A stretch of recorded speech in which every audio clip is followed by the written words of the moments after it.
Well, it looks like we are live, and this is, for the first time in a long time, an honest to God live stream. I haven't really been doing the real live streams. I've been doing recorded live streams for so long because we just have had a lot of problems with our internet connectivity. But I had a little talk with StreamYard today, and Trevor over there gave me some pointers on things that we could do to improve our internet connectivity even where we live. And the main thing that we're trying is instead of using the Chrome browser, which uses a lot of resources on your computer, we're using the Firefox browser. And so far, it seems to be working a lot better than what it did. So, fingers crossed, we're going to try to, keep this thing going. And what I would like to do is just start doing regular, real lives on a regular basis again. And we'll just kind of see how this goes and play it by ear. But welcome to tonight's episode. We're calling this Tarot of the Infinite because yeah, that's kind of our philosophy on spirituality.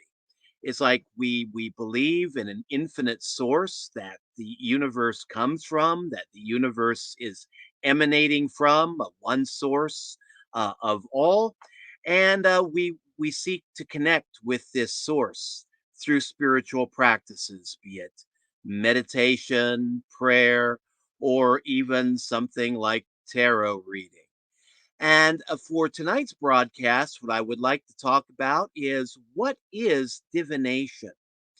And yeah, how do I see divination? And people tend, in my opinion anyway, to confuse fortune telling with divination. And from my experience, I can say that there is a definite difference between what most people think of as fortune telling and sincere, noble, honest to God divination.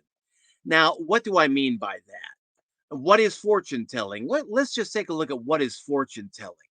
Fortune telling is like what you do when you pick up the paper and you read your horoscope. That's an example of fortune telling. Another example of fortune telling is like you go to a party, a Halloween party. They got a person there dressed up as a witch or a ghoul, and they're doing, tarot readings for you. And that's just tarot for entertainment. Nothing wrong with that, but it's kind of like, just lighthearted entertainment at best. Or you go to a Chinese restaurant and at the end of the meal, they bring you a fortune cookie. And you break open your fortune cookie to find out, okay, what is the rest of your life really going to be like? And what are the winning lottery numbers? And, it's all just fun and games, nothing too serious about it. And that's how I see fortune telling. It's like parlor games, parlor tricks that people play, and they go to the fortune teller and they ask silly questions like, I had somebody ask me, wanting to know what tarot reading was, and this person asked me, "Will I ever find happiness?"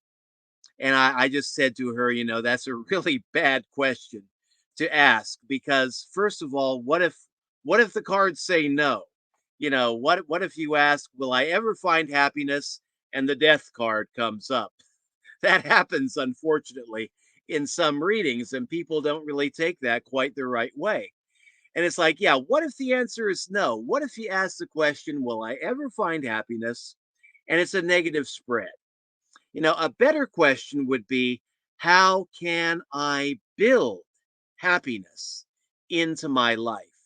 See, when it comes to my happiness, I don't look upon that as a gift of fate. I look at it as something I have to build and construct within my own life with the help of the universe, with the help of the muses and the fates and the God of my understanding. So, when people ask in like tarot reading, will I ever find happiness anymore? I suggest that we rephrase the question and rephrase the question in a way such as this: what can I do to bring greater happiness into my life because your future is not fated to you.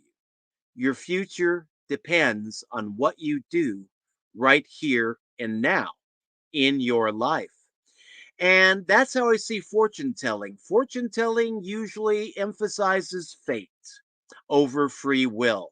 And it's usually done at best just for lighthearted entertainment. And at worst, it can be a way of manipulating and controlling people, not empowering people, but manipulating and controlling people. I've seen some very unscrupulous fortune tellers get their hooks into people and convincing them that, oh my God, you are fated with bad luck. You're fated with a lot of past life negativity. You got a lot of negative karma that you got to clean up, and in order to clean this up, you got to buy holy water. You got to buy holy candles. You got to buy some holy cards. You got to buy holy oil. You need holy this, holy that. You got to pay for a $2,000 ritual to purge all this negativity out of your life. And they scare the hell into people so that they can make a profit off of people in the future. Divination is not like that. Fortune telling in its most negative sense can be done as a way of just convincing people that they're fated by the powers that be and the gods and everything else to be miserable, unless you pay me a lot of money to remove that negative energy from you. Now, divination, in comparison, is a lot more empowering. It's not about fun and games, although we can have fun doing divination. But I see divination as doing what we can, the best that we can, to connect with the God of our understanding, the God of my understanding, the God of your understanding. Connect with the universe. It's divination to me, the root word, the root of divination is divine. And divination is the art of connecting with the divine through one spiritual practice or another. One way we can connect with the divine is through tarot cards. Another way that we can connect with the divine without tools. The purest and I think the best way to connect is just through your own heart, through the practice of meditation. And yeah, through just by centering yourself, making yourself available to the divine, we can connect to the God of our understanding. We can connect to the source of the universe and find our answers inside, not through tarot cards, not through other outer tools, although they do have their uses. And, a lot of people, when they're beginning divination, they will use tools. They will use tools like tarot cards. My grandmother, God rest her soul, she was a fortune teller, might as well say, a divination person, but she was of Irish traveler descent. And back in the Depression era, she was doing fortune telling using playing cards. She taught me a little bit about how to use uh, playing cards to do fortune telling. And I later expanded upon that and found out that you can connect to the divine using playing cards and a whole lot of other tools. And yeah, she taught me a few things about that. Had her thing. She would try to do her form of divination and fortune telling using tea leaves and coffee grounds.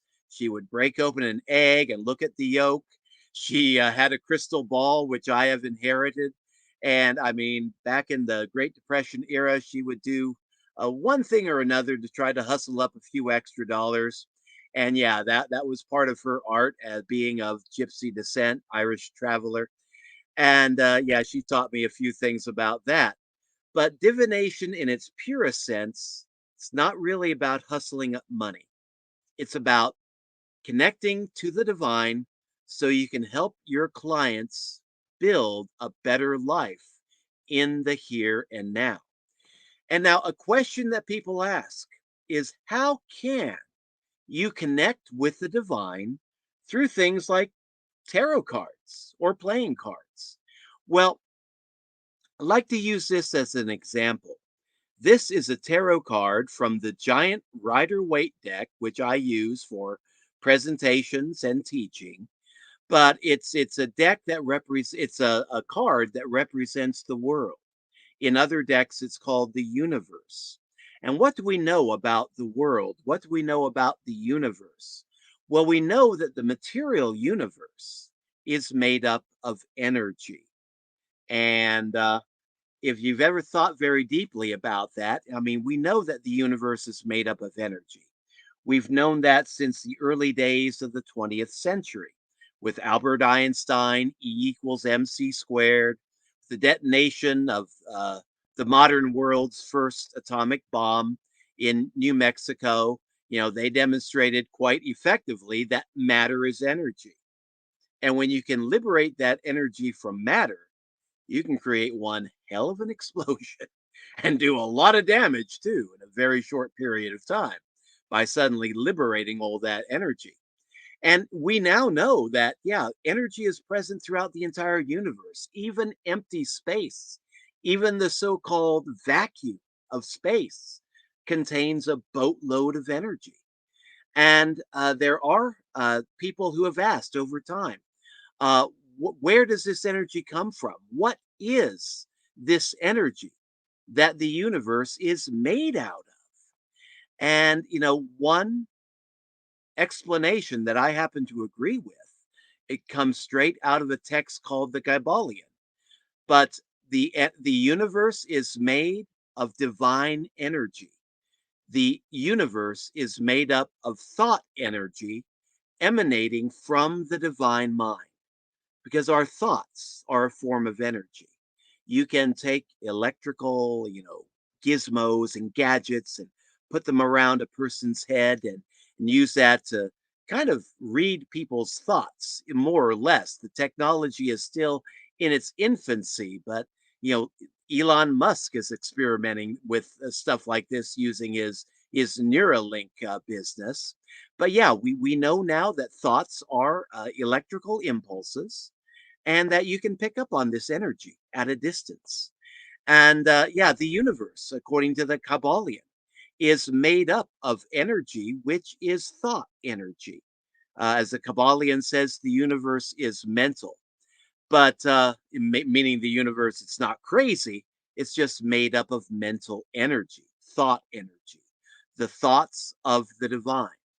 And once you meditate on this for a while, once you begin to accept this as being true, then you begin to realize, we're not separate from the divine. We, as material beings with material flesh and blood bodies, we are made up of divine energy. As some teachers say, we are manifestations of the divine. We are material beings. Actually, we are spiritual beings having a material experience in this rock solid materiality that we make our home in. And so there are people that run around thinking that we're separate from God. And that's the way I was raised. I was raised, Roman Catholic, was a candidate for the Catholic priesthood for a while, decided not to go that direction, decided to go into other forms of ministry. Now we do our own kind of non sectarian form of ministry. But yeah, I was raised thinking that we are separate from God, we are separate from the divine. And our quest is to go through this life the best we can and try to reconnect with God. But when you begin to think that the universe is actually made up of divine energy, that the divine is found in everything, the divine is found in me, in you, in a pack of playing cards, in a glass bottle that I sometimes use as a drinking glass, in a coffee mug that I use to drink my coffee out of. The divine is found everywhere. Divine energy makes up the entire material universe, and the entire spiritual universe, both things seen and unseen. So, when you think about people thinking that they are cut off from the divine, which is a feeling that a lot of us have. I've had that feeling for a great many years. You think about that and you can laugh because it's kind of like a fish feeling that it's cut off from water. And here the fish is swimming in water, but it feels disconnected, cut off from the water that it is literally swimming in. We're in the exact same boat. We are swimming in divine energy, unawares, thinking that we are cut off from the divine. And in Buddhism and Hinduism, they call this the illusion of separation. And once you begin to figure it out, it really is kind of comical because, yeah, we're like blind people walking through the world thinking that color does not exist because we can't see it. And yeah, a lot of materialists are walking through the world right now thinking there is no God or they are cut off from God because they can't experience it. But once you learn to practice meditation and once you've been doing it for a while, you begin to realize we are not cut off from God. We are a part of God, and everything is a part of God. In the book of Genesis, you know, uh, the patriarch Joseph from the story, the Joseph and his coat of many colors. As the story goes, he was sold into slavery in Egypt by his brothers, but he was gifted with two forms of divination. One was the interpretation of dreams, and he was very good at interpreting dreams. So good, as a matter of fact, he enraged his brothers, and that's what precipitated them capturing him, knocking the tar out of him, throwing him into a pit, and then selling him into slavery to a caravan that was traveling into Egypt. And so, yeah, he was a dream interpreter and could predict the future that way. He also, as you get further into the story in the book of Genesis, when he meets up with his brothers again, he has a goblet, a fancy, I don't know what, silver goblet, gold goblet. Forget the material the goblet was made of, but he hides that in the belongings of his youngest brother as they're preparing to leave Egypt, and he pretends to catch them in the act, and he grabs his goblet away and he's having a little bit of fun with his brothers, kind of make up for the fact that they sold him into slavery in Egypt, and they don't know him as their brother Joseph yet. They just know him as this great Egyptian official, second only to Pharaoh. And he grabs his goblet and he says, "Look, don't you know that a man of my stature must surely practice divination?" And yeah, the commentators that I read say that, yeah, Joseph was a practitioner of the art of hydromancy. So, in addition to practicing dream interpretation and using that as a form of connecting with the divine through divination, he also most likely practiced hydromancy, where you just look into a liquid in a vessel of some sort, and with practice, you can see the divine in that liquid, kind of like reading a crystal ball or looking into a glass crystal or other forms of crystal. And, people can ask, how can something physical connect you to the divine? And, people have asked that. How can I find the divine in a book?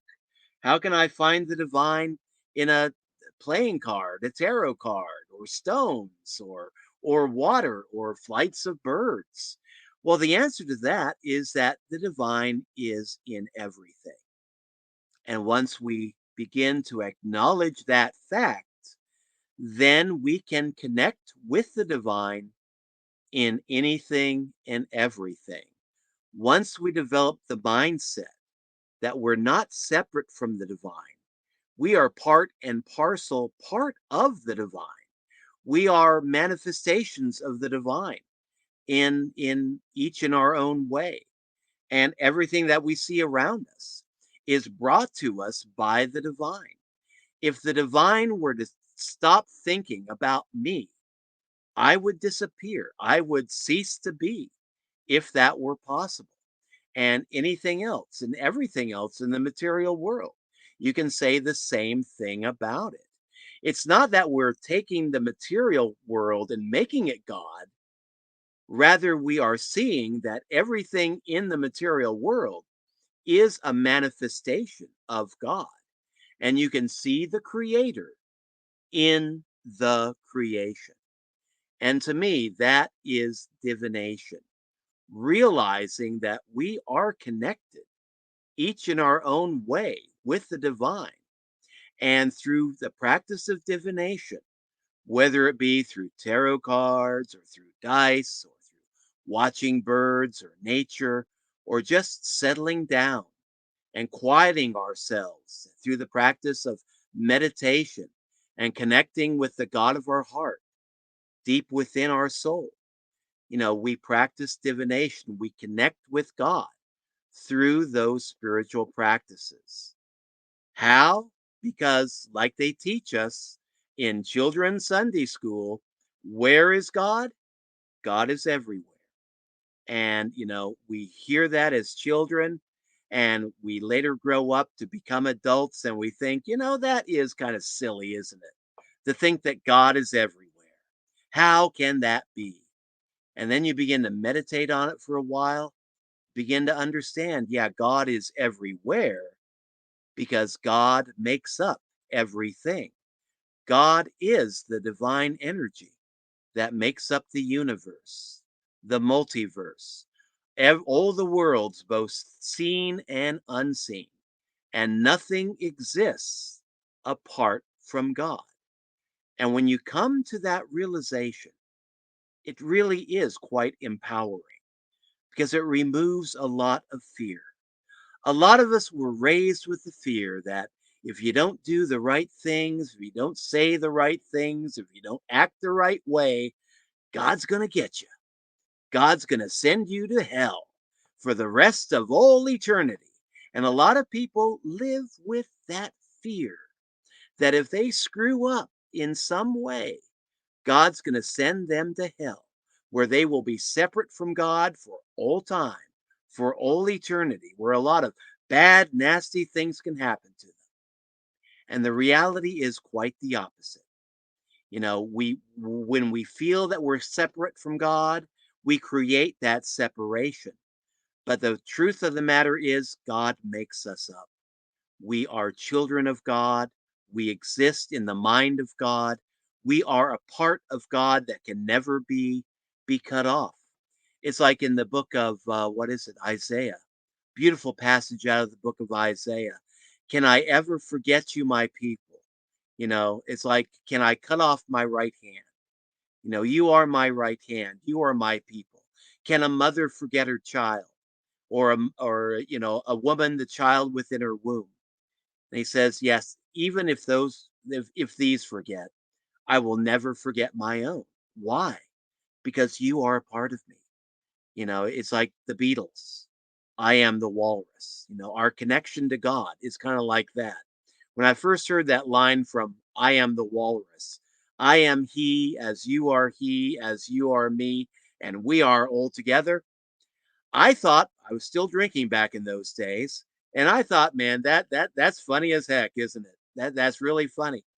But you start meditating on that and thinking deeply about it, and you think, yeah, they were really on to something.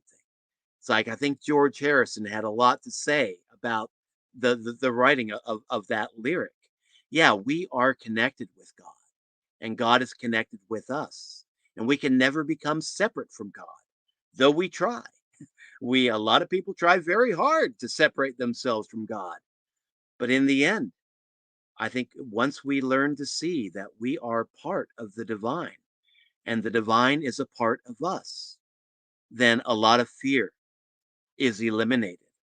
A lot of doubt is cleared up. A lot of meaning comes into our life because we go from being separate, random beings floating on a sea of uncertainty to being connected to the creator, the master of the universe, the source from whom all things emanate. And so to me, that is the beauty of divination. It is not fortune telling in that we try to predict the future, but it's connecting to the divine to empower us so that we can not just know the future, because I don't really want to know the future. What I want to do in divination is to connect with the divine, to become empowered so I can create the future that I want to create. I don't want to be fated to any one future. I want to know, okay, what powers do I have at my command? What talents do I have? And how can I use these powers and talents to create a better future for me, for my wife, for my family, for my community, for my world at large? What can I do to create a better future outcome? And that's what I try to do in my tarot reading. It's what my wife and I have been doing now in our tarot reading practice for quite a number of years now. And if you would want to come to us for tarot reading, we are relaunching our tarot reading service. It's our own private network that we are building up, but you can contact us by phone and schedule and go ahead and connect with us. See, we give advice on love and relationships. We give generic, non-sectarian spiritual advice, and there are other ways too that we can help people out. But if you like to check us out online, go to that website there that you're seeing up on the screen, Reverend Heydi Tarot.net. And right now, our going rate is $69.99 for up to 1 hour session. We do readings in Spanish. My wife handles the Spanish. And then we also do English. I handle the English. And so, yeah, check us out there at reverendheiditarot.net. But yeah, that's how we handle tarot reading, how we handle spiritual counseling is that, this is divination. This is not fortune telling. It's not us telling you what your future is going to be like it's fated to you. No, it's us connecting to the divine, helping you to connect with the divine of your understanding and helping you discover what are your strengths, what are your powers, what are your weaknesses, what are the talents that you have that you can use to create a better life for yourself. And for God's sake, don't come to us and say, will I ever get married? Will I ever find happiness? That's all in your control. You need to be an active participant in your life. And what we try to do with our own style of divination and tarot reading is help you to see the power within yourself and to use it to better yourself. Use it for good. And you know what? We're trying to work ourselves out of a job. We've had a lot of clients over the years, a lot of beautiful people, and the best of these people we've helped so much we never hear from them again.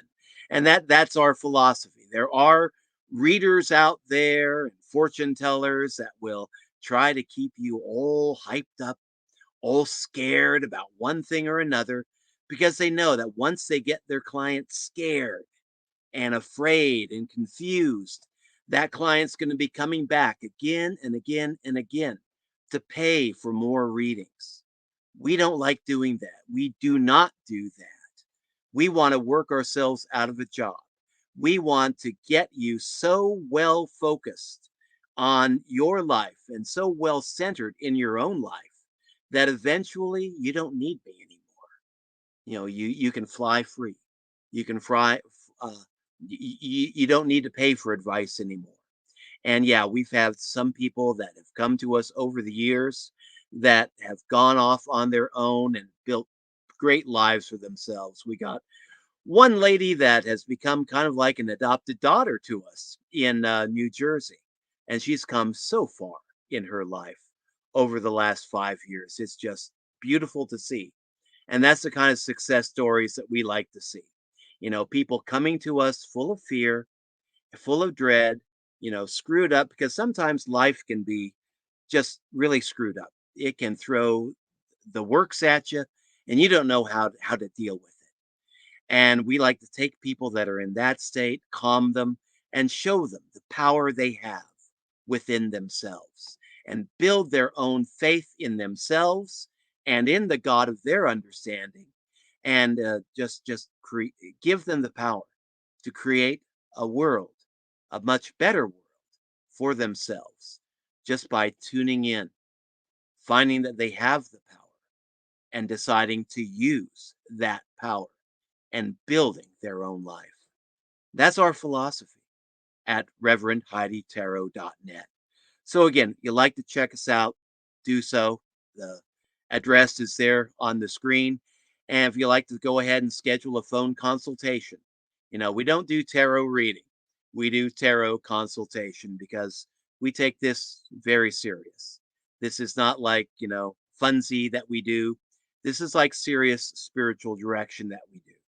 And the customers, the clients that we've connected with over the years, we've been able to do some good for them, and that's great. And if you think we might be able to do the same for you, uh, would love to hear from you. So, anyway, this is Ralph signing out. My cat finally showed up. I got a little black cat to match my black shirt. But yeah, you heard me in here broadcasting all by myself. Yes. Well, anyway, yeah, thanks for dropping by. And what I want to do, it looks like this has really worked quite nicely during prime time. So yeah, we'll be doing live streams more regularly from now on. Be doing a live stream in the morning and a live stream in the evening. The live stream in the morning will be centered around affiliate marketing. We'll be doing that around 9 a.m. again. And then, yeah, around 5 o'clock, we'll be doing Talking Tarot with Tarot of the Infinite. So, yeah, we'll catch you tomorrow, 9 a.m. affiliate marketing, and 6 p.m., 5 p.m. around that time, Talking Tarot. Till later, take care. Thanks for dropping by. Catch you in future streams. And man, have a great life, folks. We'll see you later. Bye bye.